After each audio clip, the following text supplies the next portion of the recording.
happens. So actually that's interesting because you've reintroduced something like time. So even if there's a disproportionate, so there's another way that what you're saying isn't true.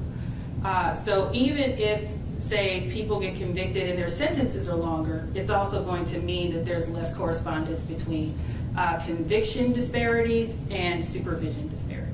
Of course, because the measurement that you're looking at, if you're accounting for time and changing that variable, your outputs are going to differ depending on how long of a period of time you're looking at, because your population is going to be different, right? Right. Now, in your report, you mentioned community supervision, and you spoke of on direct examination, specifically probation and parole, but I didn't see a mention of post-release supervision in there. No, I didn't refer to post-release. But you are aware that the bucket of individuals, that does vary over time, and it's not static, but that bucket of individuals that are on community supervision, it does include some proportion of people that are on post-release supervision, right? So I calculated anyone who was not in prison who had been convicted of a felony that was still active. And so that would have included individuals on post-release supervision? Yes. Okay. And probation and parole? Yes. But in your report, you only mentioned probation and parole? Yes, I probably elided post-release supervision and parole. Okay. So you conflated the term parole with post-release supervision? Yes.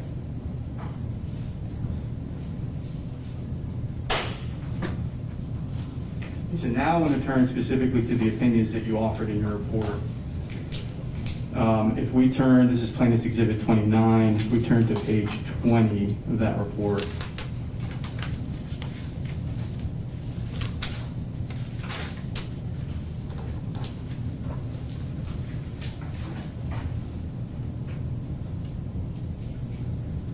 And this is your primary opinion, or one of your opinions, that there are thousands of people living in North Carolina communities who would vote, or who would register to vote, and in fact would vote if they were not disenfranchised. Before I ask you questions about that in particular, are you aware that the plaintiffs in this lawsuit are not actually challenging the constitutional provision that affects the disenfranchisement of individuals that are convicted of felonies?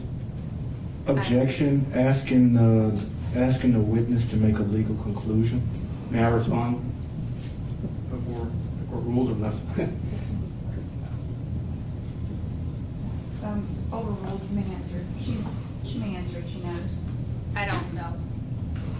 Okay, and just for the sake of a clear record, again, not trying to beat the dead horse, but your answer to that, my question was whether you were aware that the plaintiffs had not challenged a constitutional provision that actually effectuates the disenfranchisement, and your answer was that you don't know. Yeah, I wasn't aware of that. Okay.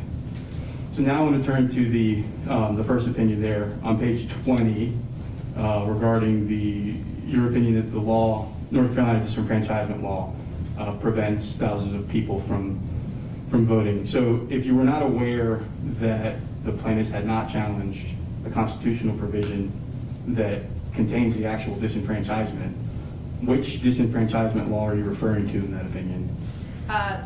The aspect that prevents people from voting when they are on community supervision. Okay, and are you familiar with the statute where that is found? No. Okay. Are you aware that is found in a North Carolina general statute? Yeah, yes. Have you reviewed North Carolina General Statute 13-1, what I refer to as the restoration law? No. You have not reviewed that law? No. Okay, so I want to talk about your first opinion there.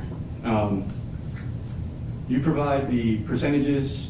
You spent a good deal of time in great detail explaining the bases for your percentages. And you discuss many factors that can influence an individual's decision to either register to vote and then eventually whether to actually vote. And it's true, right, that there are many factors that can influence a person's decision about whether to vote? Yes. And it's true that there are many factors that can influence an individual's decision whether to register to vote. Yes. And some of those factors include demographic attributes, such as age, race, educational status, correct? Yes. And those are factors which you discussed with Mr. Atkinson on your direct testimony, correct? Yes. And those are factors that you allude to in reference and discuss in your report, correct? Yes. And are there also other factors that may influence an individual's decision whether to register to vote and whether to vote that you did not discuss with Mr. Atkinson? One of those factors I'd like to point out is if it's illegal for them to register and vote. So if they are barred from the vote because of the disenfranchisement law or policy, and also citizenship or age that may make them make it illegal for them to vote. Of course. Of course. And so I guess I could rephrase the question then. Assuming an individual is eligible to vote for whatever reason, and setting aside policy judgments about that, assuming a person is eligible to vote, isn't it true that in addition to the static demographic factors that you reference, age, race, gender, and educational status, isn't it true that there are other factors that aren't static that may influence an individual's decision about whether to register and more specifically whether to actually vote? Can you clarify what you mean by aren't static? Because none of those are static either. Right, and I guess static is probably not the best phrase, but demographic factors such as age and race, your age is going to increase at an interval that's predictable, right? Your race is, I guess, immutable and somewhat static. Your gender, is what it is. Those things. Educational status, you can get more degrees and you can increase your educational status. But I guess I mean things that aren't transitory from cycle to cycle. So, for instance, is it true that the competitiveness of a particular political season may influence turnout or somebody's desire to vote? That is static from season to season. That's static from season I'm to sorry, that's not, yes, you're right. So you're saying that things that change from season to season in the environment or the context? Correct. Other societal factors that aren't semi-immutable to an individual, that are sort of exogenous to that person, are there outside forces and factors that can influence whether somebody actually votes? So I wouldn't say this is necessarily exogenous to the person, because remember we talked about core versus peripheral voters. So some voters are more likely to vote when there is more high turnout or some kind of like high salience election versus core voters who even show up for like local school board primaries and what have you. Right. So it just depends. So that also is a factor that depends on the voter. Okay, and then that's fair. So whether an individual has certain attributes or inclinations that would cause them to say go vote for the soil and water conservator or whatever that position is. And exogenous, endogenous, my point being, there are societal factors in addition to the age, race, education, and gender piece that can influence whether somebody actually turns out to vote. Yes. And your opinion about the population of persons on community supervision, that thousands of them would vote if they were legally able to vote, it didn't account for the larger societal issues that may cause in one election a person to come vote and in another election that same person to not go vote. No, so all I was accounting for instance, in Table 1, is what those people actually did in that election. Right, so you measured your prediction, your estimates are based on past history of that population and then comparing that to prior elections and accounting for the age, the race, and the gender upticks. But you couldn't account for, didn't account for in your report the larger societal issues that may come up in one election but may not be present in another. Objection, Your Honor, argumentative. He's asking the witness to accept his interpretation of larger factors. You know, she doesn't have to accept that interpretation. It's argumentative. Well, I can rephrase the question if that's helpful. The objection is overruled, but if you would restate the question, I found it a little difficult to follow. Sure. Thank you. Dr. Birch, we were trying to discuss when I was probably incorrectly using the word exogenous and endogenous, but what I was trying to get at is whether you agree, and you're free to disagree, to Mr. Atkinson's point, you're free to disagree with any characterization that I make. I'm not trying to characterize anything. Whether you agree that there are factors that influence an individual person's, and then if you aggregate that up, an individual person's decision whether to vote, there are factors in addition to the age, race, educational status, and gender that you do discuss. There are other factors there. Is that correct? Do you agree with that? Yes. And so then my question was, in your report, while you accounted for the age, the race, the educational status, and the gender factors, you didn't account for the larger and other factors that may exist. So going back to what you said about exogenous factors that may vary from election to election, I do point out in my report and my rebuttal report, over time, I look at those numbers for all of those different elections in terms of accounting for things like, whether I have elections, so I talk about all of those elections and the salience and the like of different elections over time, if that's what you're asking. Right, and you do discuss the raw number of individuals that came out and the percentage increase election over election. But I didn't recall, at least a conversation on direct testimony or in your report, an examination of the various other types of factors that can influence whether that number over time continues to increase.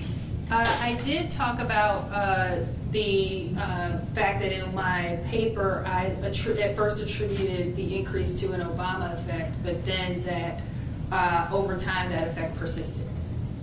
And was there an analysis in there about, in your current report, not your 2011 paper, was there an analysis in there about what factors may have contributed to the persisting of the Obama effect? No.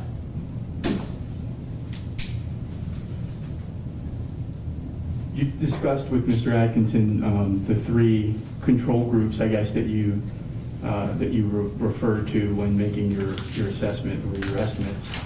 It's true, isn't it, that you did not compare turnout and participation in other states with similar or different restoration laws? In my report, no. So you're not offering an opinion then that a particular state's law with regard to how and when it restores rights following a felony conviction, you're not offering a particular opinion as to whether one sort of regime of restoration is preferable to another or accounts for a higher turnout, are you? What I'm offering an opinion is that in North Carolina, so I am offering an opinion specifically about North Carolina that based on what people have done before in other control groups, that the policy of preventing people from voting when they're on community supervision does prevent them from doing something they otherwise would have done, which is vote. I understand, and I guess maybe that wasn't quite my question. So what I'm trying to ascertain is whether you're offering an opinion that a state that has a restoration statute or law that provides the right to vote back to individuals that exit prison upon exiting prison, you're not offering an opinion, are you, that such a regimen would account for higher turnouts?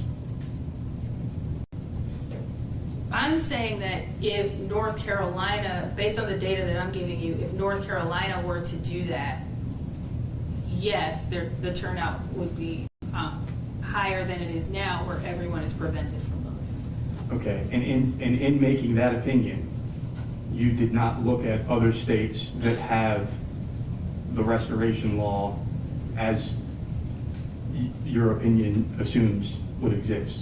That is, you didn't look at state X and say, look, state X's restoration law provides re-enfranchisement as soon as someone exits prison or as soon as a probationer is sentenced, and so look at their turnout compared to North Carolina's. If you went with what state X does, you would have higher turnout. You're not, No. That's not in your report, correct? No, I don't make that argument in my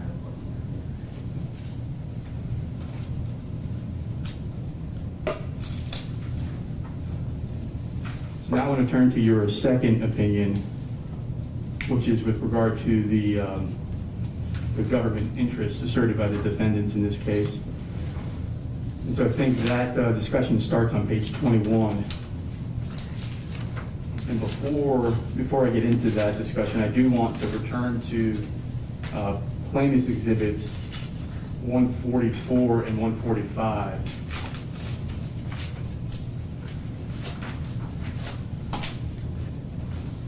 In these exhibits, these were the defendant's discovery responses that you read into the record. Do you recall discussing these with Mr. Atkinson? Yes. And do you have those available to you as well? I do. You do? Okay. So if you can turn to, let's look at 144 first.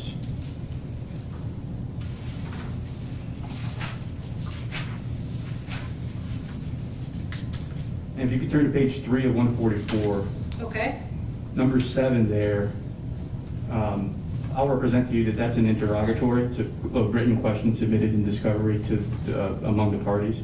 Can you read that interrogatory into the record, please? The whole page? Just the question. Okay. So you can stop at, before you get to response. Okay. State with specificity the purported governmental interests in denying disenfranchised persons the right to vote. For each and every interest you claim supports denying disenfranchised persons the right to vote, identify any legislative history, documents, rules, regulations, or any official statements supporting or undermining that stated interest. Now, I understand you're not an attorney. I'm not saying this to be flip or anything, but you understand that that is a question that was posed to the defendants by the plaintiff's counsel, correct? I have no idea. Okay. Well, I'll represent to you that that is the question that was asked in discovery, and that the response that is beneath it is the response that was provided by defendant's counsel. And I would like for you to read that first response into the record, please. Okay. The legislative defendants object to this interrogatory because it seeks the disclosure of the legal opinions, arguments, and mental impressions of legislative defendants and their counsel, which are protected from discovery by the attorney-client privilege, the work product doctrine, and statutory and common law legislative privilege and confidentiality. Notwithstanding these objections, legislative defendants reserve the right to present legal arguments and to identify materials in support of those arguments at the appropriate time in the course of this litigation. Legislative defendants further reserve the right to supplement this response in accordance with the North Carolina Rules of Civil Procedure. After having read the question and the response, do you understand the question to be from the plaintiff's counsel? Tell us what government interest you assert in response to this litigation. Do you understand that to be the question? Well, it has more. It asks for more stuff, like the legislative history, documents, rules, regulations, official statements, and the like. And that's to the extent that there were documents and those sorts of things that would have supported a particular interest. But do you understand that the thrust of the question to be, do you understand the thrust of the question to be, and you're free to disagree with this, but do you understand it to be that the plaintiffs are seeking an ascertainment of what the defendant's purported government interests are? That's what that said, yes. Okay.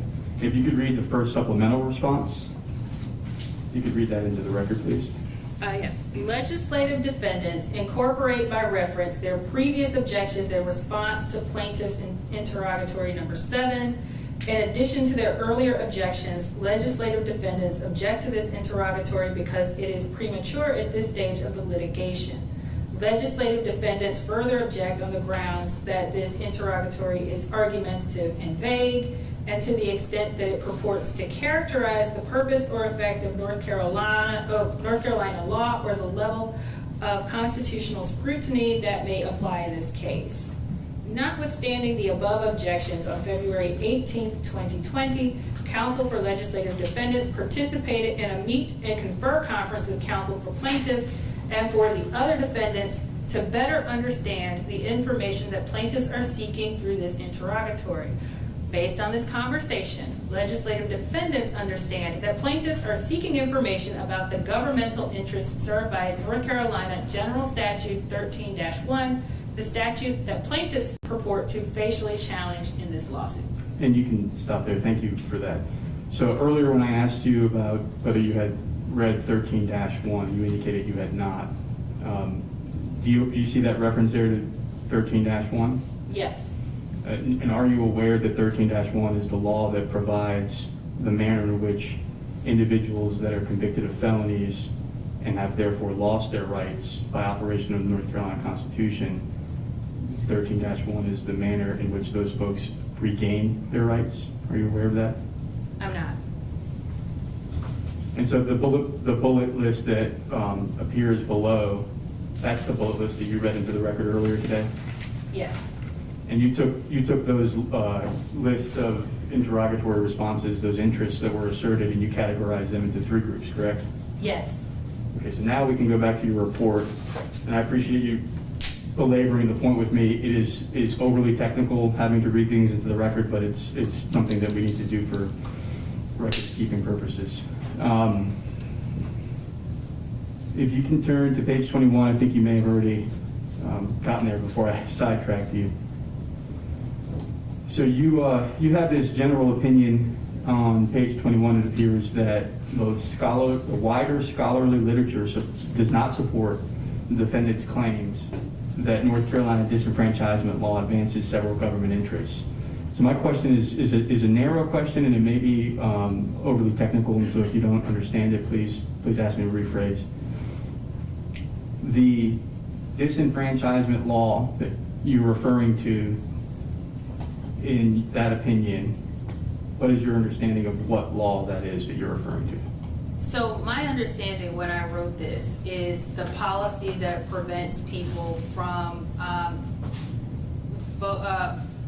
voting until they serve all conditions of their sentence. Okay. And so now let's turn to page 22, where you begin your discussion of the first category of interests, which you contend is not supported by the literature. So you categorize this interest as, quote, ensuring that voting is predicated on completing the entire sentence and all conditions and obligations of probation and parole, right? Yes. And there we talked about there's no reference there to post-release supervision, but your testimony was that that's subsumed into parole? Yes, so I assume that parole is people who are out of prison after they've, so in the community after they serve the sentence. But still serving an active sentence? So yes, so that's still serving an active sentence. Okay, and I'm glad we stopped on this mistakenly on my part. The individuals on community supervision, is it your understanding that the individuals that are on community supervision that cannot vote because of the North Carolina Constitution, which has stripped their rights to vote, is it your understanding that those individuals cannot vote because they're still on active community supervision? Objection, Your Honor. Once again, argumentative. Counsel is asking the witness to accept a legal conclusion.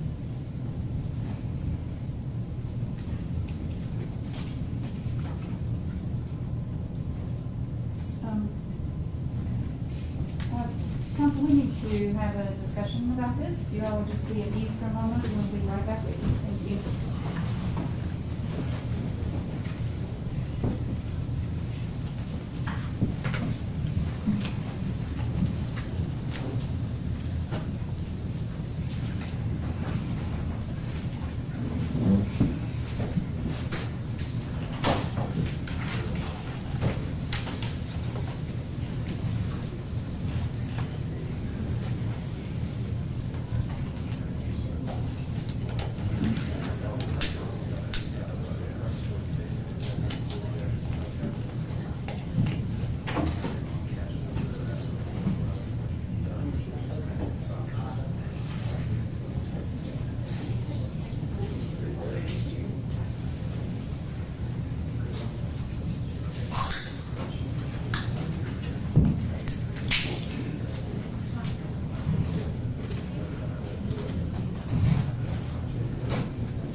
rule on the objection at this time because based on our discussion, we think that some clarification and perhaps some direction from the court is needed. And that is, as judges who enter sentences, we use the term active to only refer to periods of incarceration.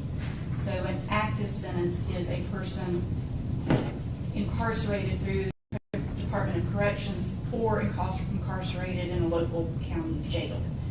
When we refer to periods of community supervision, that is not referred to as active. If a person is on community supervision, they're either on or they're off.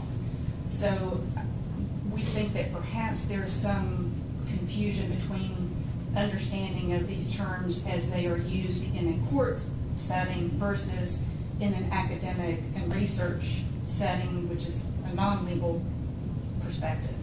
So if you could restate your question, Mr. Rodriguez and Dr. Birch as well, for this understanding that for our purposes, active means you are inside a cell.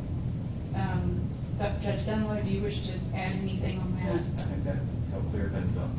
And I also think whenever counsel says active probation, that's not a term that I use when I sentence people. Either you're going to be on probation or you receive an active sentence. But when you merge the two, active probation, that's not a term that I as a sentencing judge use.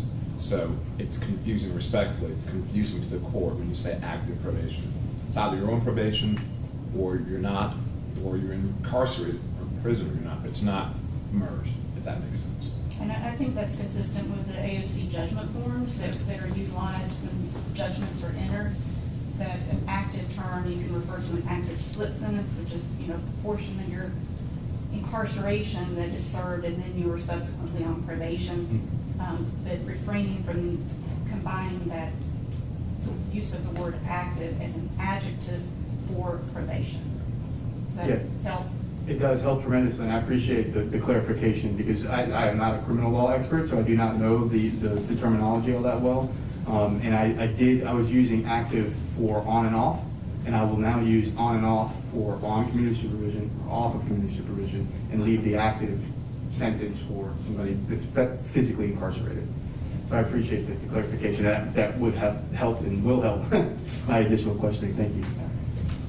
Okay, so with that clarification, if you could restate your question and Dr. Birch may answer. Now I have to try to remember the question, but okay. So I think I was asking Dr. Birch on page 22 of your report about the first category of interests that you were addressing. That first category of interests, you categorized it as, and I'm quoting from page 22 of your report, ensuring that voting is predicated upon completing the entire sentence and all conditions and obligations of probation and parole. Did I read that correctly? Yes. And my question that before I think we took a break was, you don't refer to post-release supervision in that sentence, right? And my question earlier, and your testimony was, I believe, and correct me if it's wrong, please, that when you used the phrase parole there, you were also referring to individuals that would have been on post-release supervision. So here I am just referring to the language that was in so my statement of the government interest here is taken from what was, like I said, given in Exhibits 144 and 146. And here, those don't talk about post-release supervision. They talk about, that's not in these. So what I'm talking about here is just referencing the language that was in the documents I was provided. We'll also interject further here, and I'll invite my colleagues as well, that North Carolina uses structured sentencing, which incorporates periods of post-release supervision into every sentence. At the time of 1971 and 1973, bills were introduced, North Carolina did not use structured sentencing. And so individuals who are sentenced under the Fair Sentencing Act, some of whom may subsequently be released on parole, that is a very small number. The vast majority, in fact, I think probably everyone that Dr. Birch would have examined in her data analysis would be under a post-release supervision program based on structured sentencing and not on parole based on the Fair Sentencing Act sentencing. So for our purposes, I think we are hearing that as meaning one and the same, understanding that when the legislation was introduced in 71 and 73, parole was in existence. It's not something utilized now unless somebody was sentenced under fair sentencing, which I don't even know, it's such a minuscule number that. It's under 100. It's very small. And thank you again for that clarification for the witness. And I think that sort of it short circuits a lot of the next several questions I was going to try to get at, which was in light of the court's explanation, Dr. Birch, is it your understanding that presently many individuals that would be on community supervision would be on what's referred to as post-release supervision, which is part of their sentence that's provided to them? Did I state that correctly? If she can answer. Well, I wanted to make sure that you guys didn't have, there was no further clarification, because I'm not trying to confuse matters. I just want to. So some would.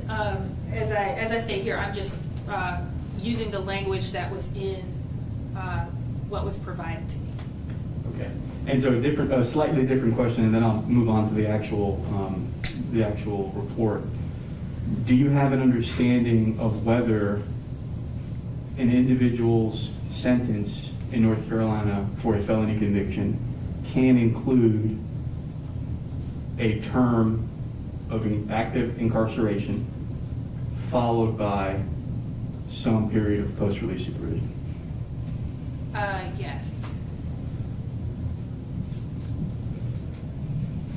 Okay, so you, the top of the next paragraph on page 22, you write that the literature indicates several problems with, quote, disenfranchisement regimes that predicate restoration on satisfaction of all the imposed conditions and obligations of a sentence, especially those involving up to page 34. It focuses entirely on issues related to costs, fines, fees, and other financial obligations, doesn't it? Let me check.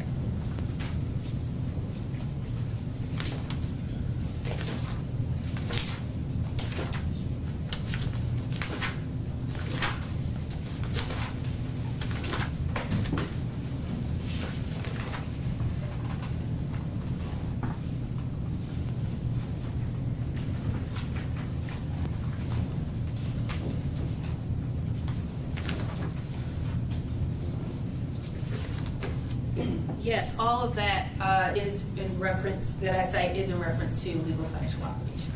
So each of the literature, all the literature that you refer to in testimony is that it refers to the financial obligations, costs, fines, fees, things of that nature, correct? Yes. If you turn to page 32 of your report,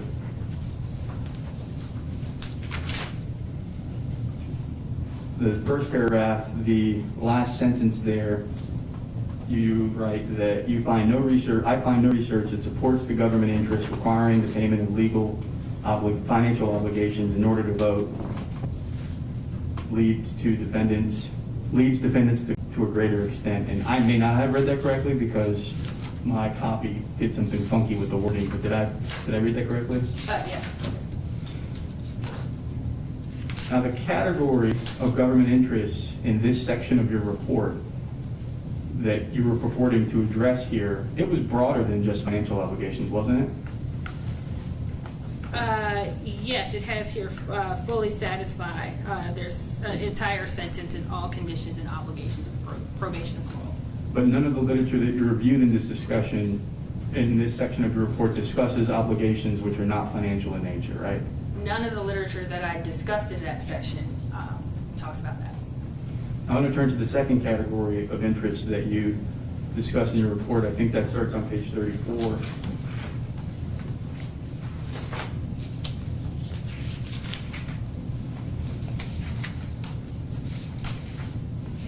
And so the government interest here that you summarize, which is an amalgamation of multiple government interests that were asserted by defendants, you say that it is, the interest is in imposing a standard for restoration of voting rights that is uniform rather than arbitrary, capricious, or confusing. Did I read that correctly? Yes. Now, the first sentence of the next paragraph, you note that the scholarship highlights problems with laws that can, quote, condition enfranchisement on the satisfaction of legal financial obligations and other conditions of parole and probation actually introduce arbitrary and capricious distinctions. Did I read that correctly? Yes. Now, in your next sentence, you note that this is particularly true with regard to financial obligations, right? Yes. And like the section that we just discussed, the first category of governmental interest, the literature that you discuss in this section of your report, which runs to about the top of 36, that literature focuses entirely on issues related to costs, fines, fees, and other financial obligations as well, doesn't it? Yes. And so there's no literature reviewed in this section in which you analyze the second governmental interest that doesn't deal with obligations which are not financial. There's no literature discussed there. I reviewed more literature than what I discussed in my report. I'm going to turn to the third category of government interests that you identify. That is on page 36.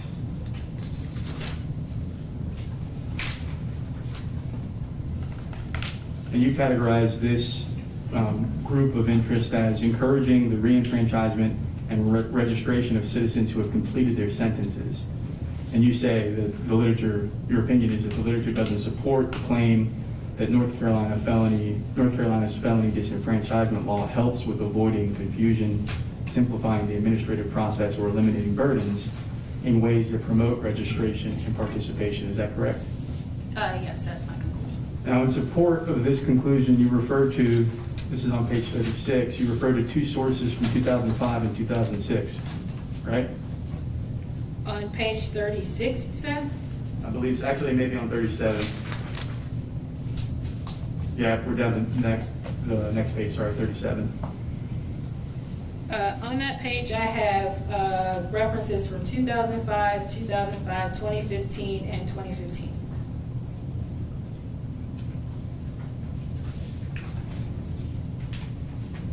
Okay, and you write, I think this may be on the,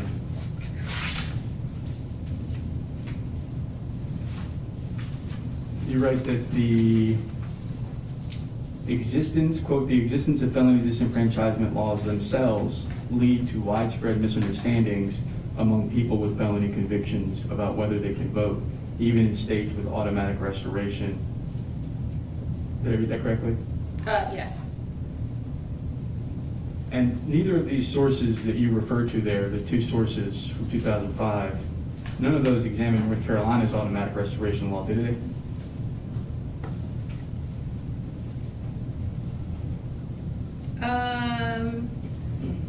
The literature the piece I'm citing there is from Drucker and Barreras from 2005, and that says New York, Connecticut, and Ohio. And so Drucker's report didn't analyze North Carolina's restoration law? No. And in your report, you don't elaborate on the nature of the laws that were analyzed by Drucker in his report, do you? No. Just that, what I say there in that sentence. And so you don't provide any, there's no additional context as to what Vermont or Connecticut or New York, what their laws were like, is there? I don't see Vermont, that was Ohio. Oh, I'm sorry. Okay, no. Now, you also refer on page 37 to various audits that indicate that even with solid policies around informing persons about restoration, there can still be some confusion because, quote, a local bureaucrat, end quote, can confuse or can cause the confusion by not responding to questions or answering them incorrectly. Is that right? That's right. And now, your report doesn't indicate where these audits were performed, does it? No. In your report, does it describe the nature of the restoration laws that were applicable in those jurisdictions, does it? No. Now, in that same paragraph, you refer to research indicating that providing notice to a person of their restoration can increase registration or turnout, right? In Iowa, yes.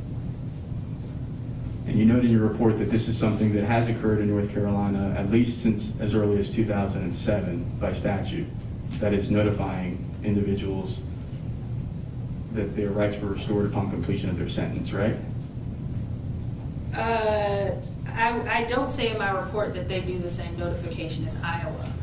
Oh, I'm sorry, I may have misphrased the question. So you do state in your report, however, that at least as early as 2007, from your perspective, North Carolina had been providing some notification to individuals upon restoration. Yes. And I testified earlier that you had not read the statute that's at issue in this litigation, the Restoration Law 13-1. So is it correct to say that I assume that you haven't read the predecessor to that law, that is the one that was passed in 1973? No. And so would you be surprised to know that there was a provision of that statute, the one that was passed in 1973, that required the issuance of a certificate of restoration?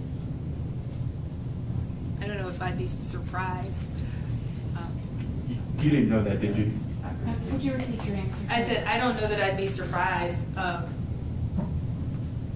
didn't know that.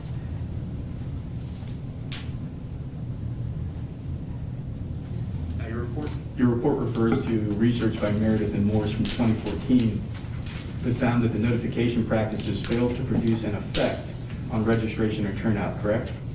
Yeah. We're on page 38 now, I'm sorry. Yes.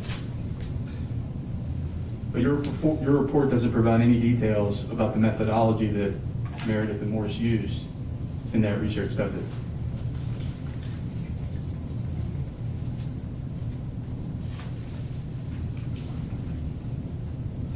No, I don't recount their methodology in this paper. And you also refer to Meredith and Morris' argument about why the notification process may be ineffective. Is that right? Yes.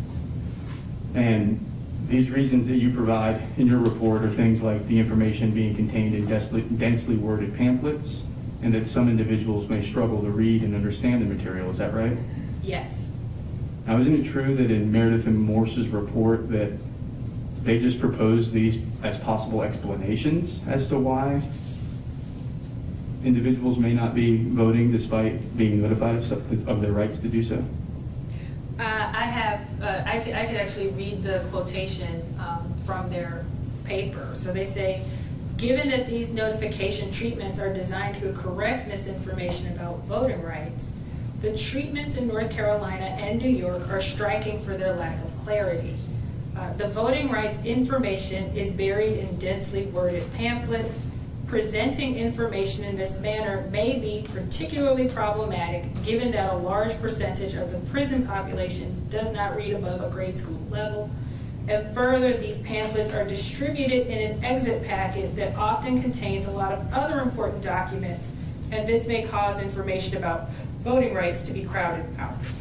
And so you just read a quote from Meredith and Morse's 2014 report, right? Yes. In that 2014 report, was there an empirical measurement of the impact of one notification methodology as opposed to another?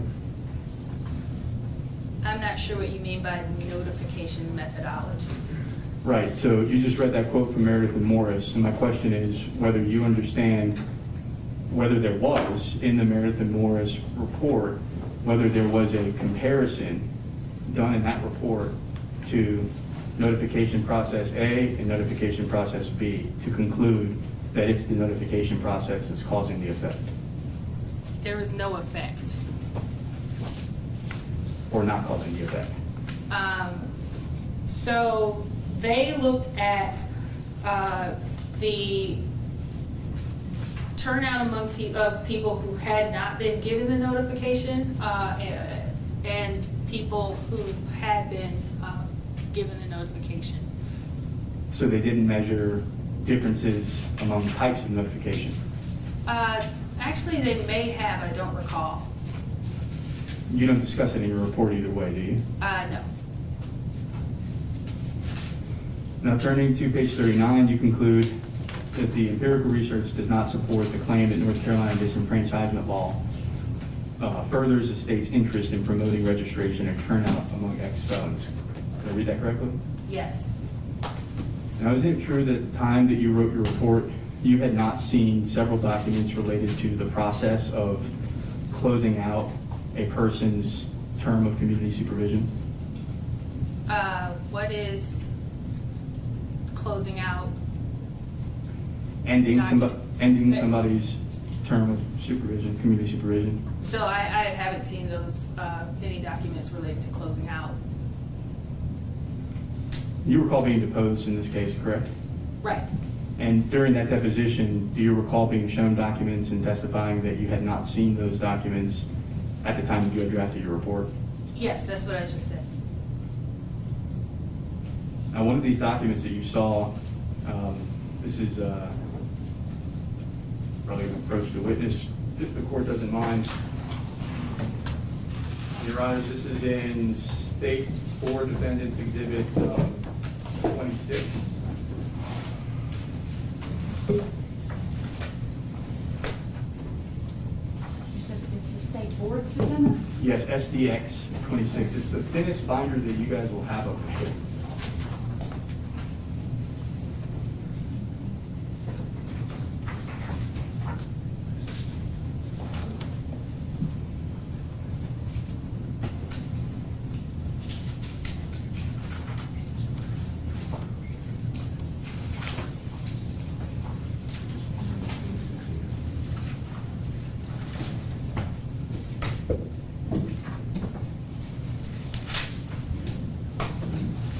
Bear with me, there's a few documents that I'd like to provide to the witness, and I'm just going to go ahead and grab them all at the same time, save ourselves some trouble.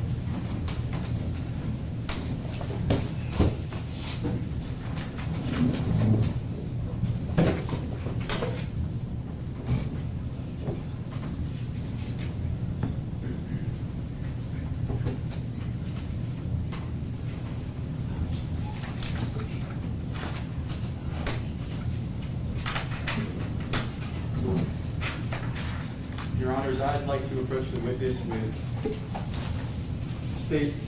State Board Defendants Exhibits 26, 30, 33, and 36. Mr. Atkinson, you have these? Could you say the numbers again, Sure. Mr. Rodriguez? 26, so SDX 26, SDX 30, SDX 33, and SDX 36. Okay, thank you. You may approach for those.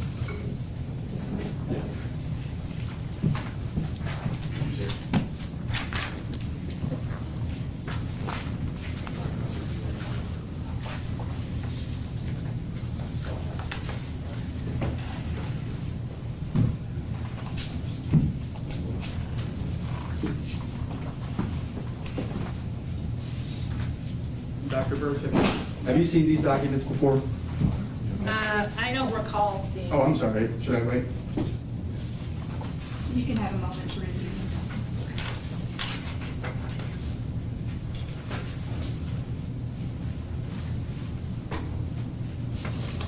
I don't recall seeing those.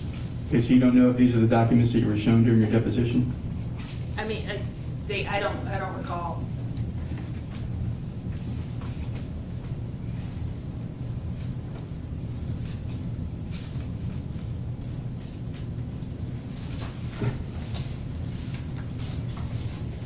If you can look at the document that's labeled SDX 26, Okay.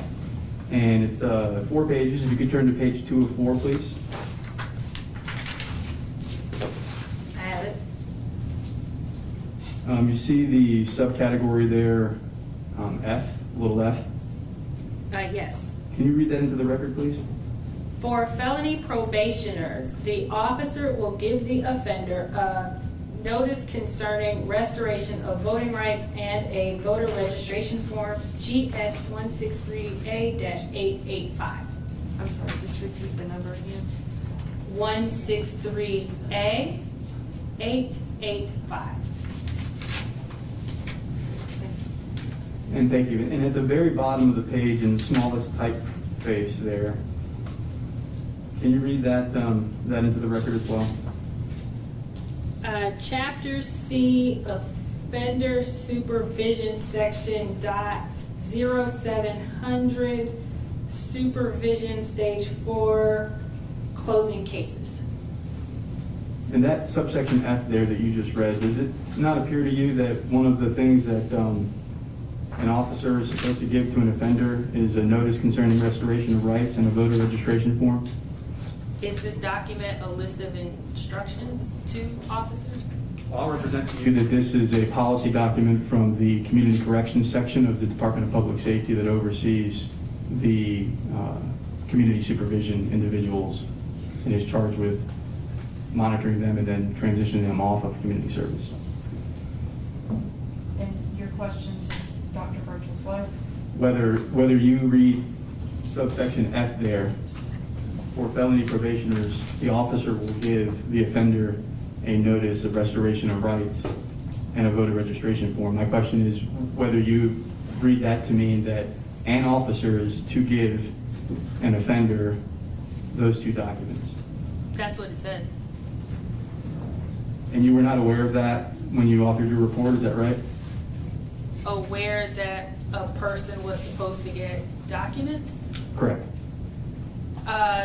I believe I read the Meredith and Morse article that talks about the fact that they were to get a document about the restoration of voting rights as well as a registration form. Okay, and you had not seen this particular document at the time you wrote your report? I don't recall. So if you could look at SDX 30.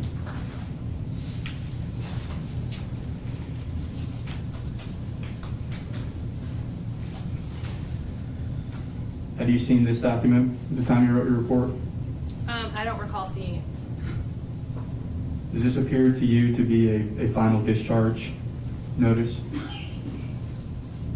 I don't know.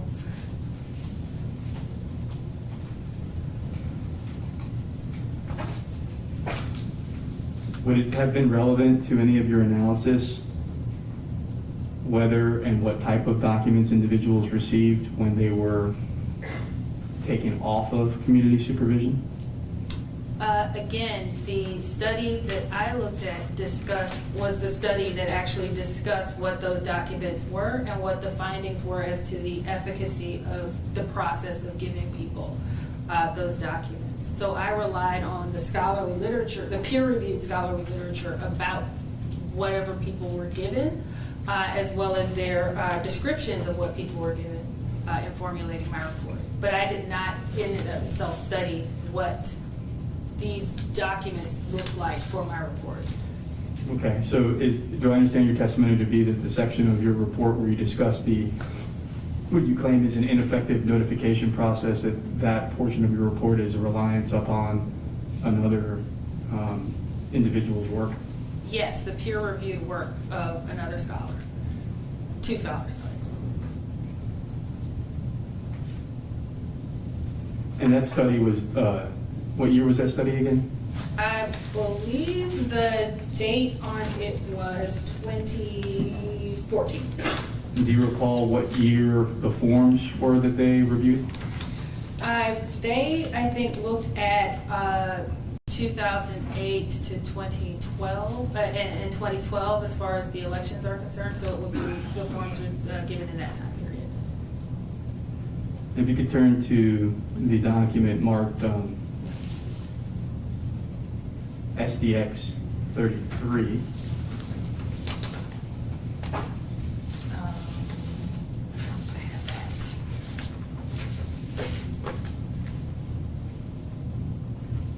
You don't have that, I'm sorry? Oh, you should. I do have that, yes. And have you seen this document before? I don't recall seeing it. And can you read just the title of the document, please? Notice concerning restoration of voting rights. And does this document contain, well, I'll give you a second to review it.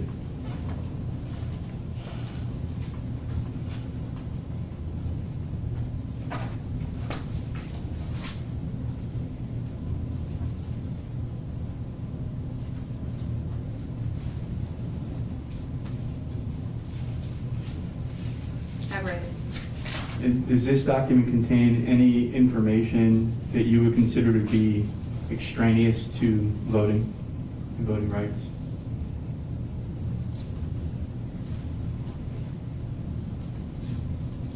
What do you mean by extraneous? To Not voting related rights? to. Sorry? Not related to.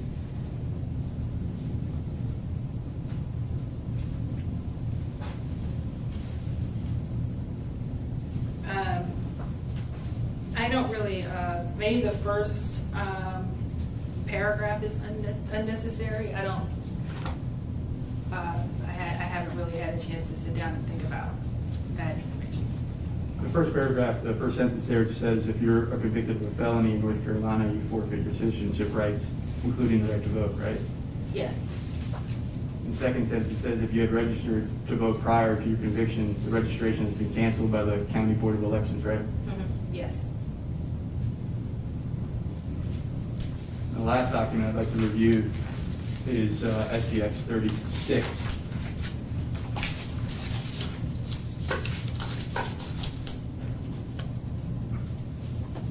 Have you seen this document before? I don't recall. And can you read just the title of that document in the top left-hand corner, please? North Carolina voter registration application. Now, you indicated that you relied on Meredith and Morse's report regarding the contents and analysis of the documents that are provided to individuals in North Carolina. Is that a fair representation of your earlier testimony? Yes. And so it would be true then that you just assumed that those documents were or are the same now as they would have been when Meredith and Morse reviewed them? No. Did you undertake any independent investigation into what the contents of the documents were at present? So there are no further studies that have looked at the documents after what Meredith and Morse have done and found that the notification process changed or was effective. Right, and so that's a helpful answer, but I want to ask a different question, or I guess the same question, try to get an answer to that question. So my question is, you said you hadn't looked at any of these documents until today, that you can recall.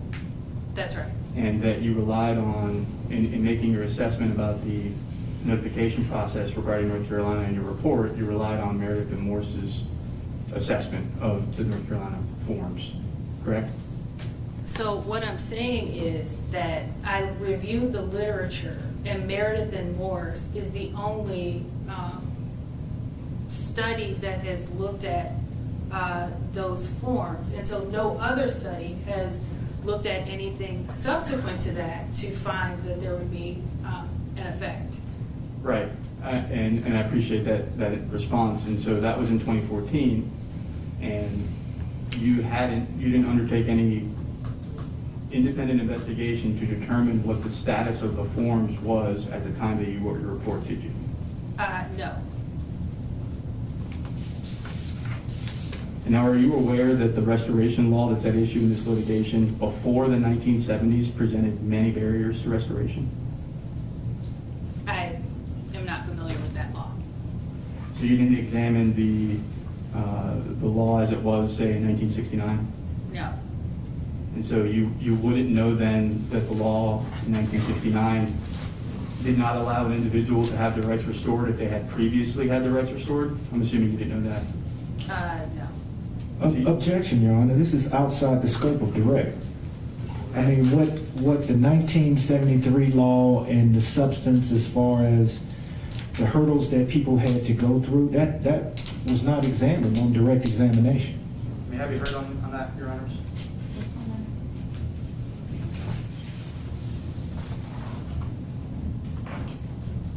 You can be heard.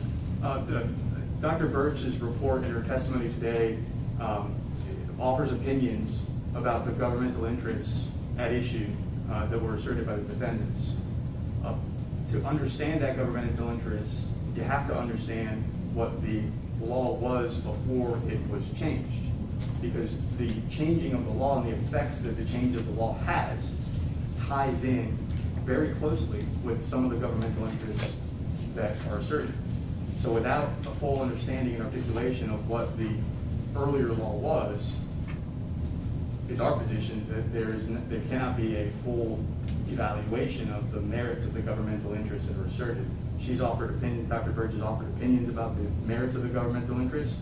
I'm seeking to examine her understanding of what the prior law was like, so that we can have, the record can be complete as to how full-throated her evaluation of those interests is.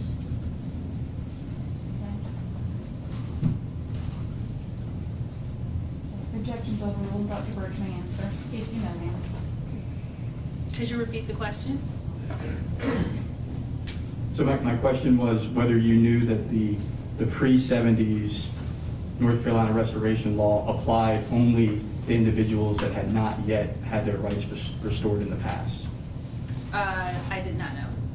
And so I assume that you also didn't know that the restoration law required the filing of a petition in order to have your rights restored. I did not know.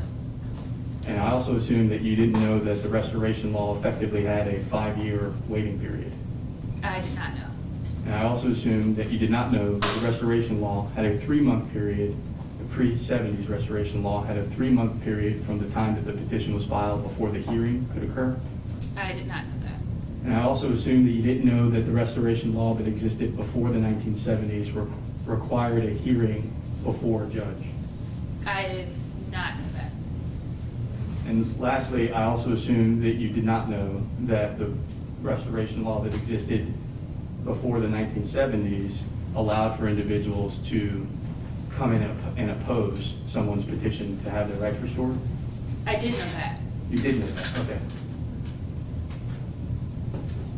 And now, you testified earlier that you had not read the present version of NCGS 13-1, the restoration law, right? That's right. But you do understand that that law provides for the automatic restoration of an individual upon the completion, the unconditional discharge from a variety of categories. Do you understand that? Yes. So in light, if you have one more question, or if you're at a good stopping point for lunch, if your next question is a follow-up to that, you can go ahead. So in light of the law as it existed before 1973, don't you agree that the present law that provides for automatic restoration serves government interests of ensuring that voting is predicated on completing a sentence?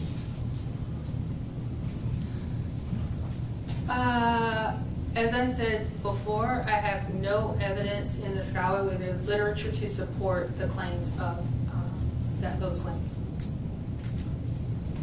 And so, in hearing the law as it existed before 1970s and understanding what the law does now, you're not of the opinion that there's any interest served in the law as it's presently drafted? I found no scholarly literature to support the interests that were asserted. And I think probably a good stopping point. So, folks, it's 12:30. We're going to take our lunch recess until 1:30. Anything to address before we recess? No, ma'am. Noting we did not come back to the legislative defendants' motion regarding the session law exhibits, so we will need to come back to that when we come back from lunch. Okay. All right, see you back at 1:30. Thank you. Hearing court stands in recess till 1:30 p.m. Turn it off.